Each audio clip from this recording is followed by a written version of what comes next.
GDP calculation example. Now, this is another plug and chug. We have our GDP formula, which you saw on the other slide. Here it is again. What's the GDP? We read that, and then we write out the formula, and then we go and read the information. So the following information is available for economic activity in year one. These amounts are in billions of dollars. We don't have a country producing just $60. So let's just kind of pick the information as we need so we don't get distracted by anything. First, let's find government spending. Okay, so government purchases of goods. And really just look for anything mentioning government. So we cross that out, we use it. Boom, it's here. Okay, investment by private industry, investment by businesses. That seems to meet our criteria. Just plug it in. Again, this is a metric of overall how productive the country is. The country, just theoretically, was frozen and put in stasis for a year, their GDP would be zero. They didn't produce anything, they didn't consume anything, it would be zero. So in economic booms, your GDP is going to go up. Think about it as well. If the value of your currency goes up, that's going to affect your GDP as well. Not that this is too critical, it's just kind of understanding overall. Theoretically could get a question, although unfortunately economics as a whole is not weighted too heavily on the exam. So investment by private industry, we took care of that one. Consumer spending, let's see. Consumption by households, that seems to be consumer spending. And then we are also now picking exports net of imports. So exports minus imports gives us $5 net exports. So we cross those out. And we arrive at $95. Now, if you're saying, why are these not included? Secondhand sales. So let's say I produce, as a country, how does this all work, right? I produce a couch. I'm, some furniture store. I produce a couch. I sell it to a consumer. That's it. That's what's included in the GDP calculation. If I then go and resell it to someone else, like a neighbor, for more, equal, or less, it doesn't matter, it's not included in GDP. That's just not included. There's so many reasons as to why. One being, how difficult would that be to track? How difficult is it to track all this stuff as is? I would say, pretty difficult. I can't imagine how it actually works. I did study how it worked back in college, but hey, we don't need to know that for the exam, so I'm not going to go into it. So just a couple points here. And then financial transactions, it's kind of the same. Just money changing hands. You're not producing value there.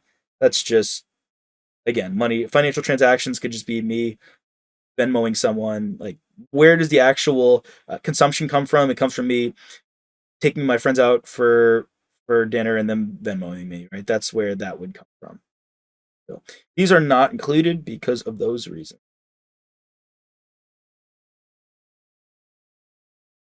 All right. Now, a change in a real GDP example. This takes into account our marginal propensity to consume. Now, this is a pretty high marginal propensity to consume. Looks like we're consuming a lot. So the change in real GDP, this can be calculated as the multiplier times the change in spending. And here we'll see what that means. We'll dive through, just showing you what you could see in a multiple choice question about all of this. If the marginal propensity to consume is 0.8 and spending increases by $100, what is the change in real GDP? All right, well, the multiplier here is really just the amount that the marginal propensity to consume is different than the value of 1. So here, that percent change formula is 1 divided by 1 minus 0.8. So if we do a little math there, we get the bottom is 0.2. So 1 divided by 0.2 gets us 5. And that is the multiplier. This little formula right here is essentially how you take the marginal propensity to consume and put it into dollar amounts. So not really critical at all by any means. Is it going to be prevalent on the test? No, but it's here for you. If you have extra time, memorize it. Nothing too crazy. So this is the dollar amount of the change in real GDP based on the limited information that they give us. Hey there! Are you ready to not only pass your CPA exams, but truly understand and enjoy the material while studying? I know it seems impossible, right? Especially to enjoy the material? We'll do it together.